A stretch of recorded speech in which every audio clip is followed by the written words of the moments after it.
bolts are wrong. We know that, it's just in place at the moment.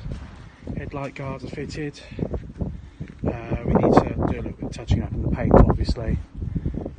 All the lights are working. Apart from this one, it's being a bit interesting trying to get a bulb for it. But it'll turn up at some point.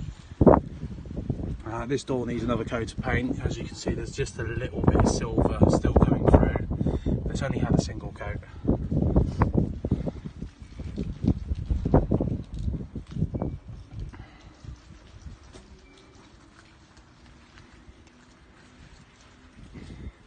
The track tensioning tool was fitted, but we've used it to tension the track on the other Cromwell now. But yeah, we'll probably need another one for the other one, but something that we can look out for. As you can see, the sprockets are different to the other one. I haven't got the other one close to hand, but this has got 1, 2, 3, 4, 5, 6, 7, 8, and the other one has 9 on it. The splines on the end are different, and it's a slightly longer shaft. I'll show you some of the insides in a bit. It started up this morning quite nicely. Had to give it a bit of Kai gas, but it hasn't been run for, I reckon, probably about 2 months. But yeah, she seems to be coming on. Just try and climb on without falling off.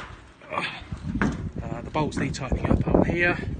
This cap is going to get painted, and the insides of all these ones are going to get painted.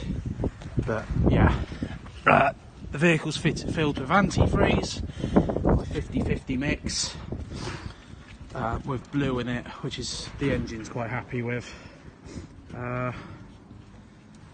Yeah, and then we've got the carburetors and your new HT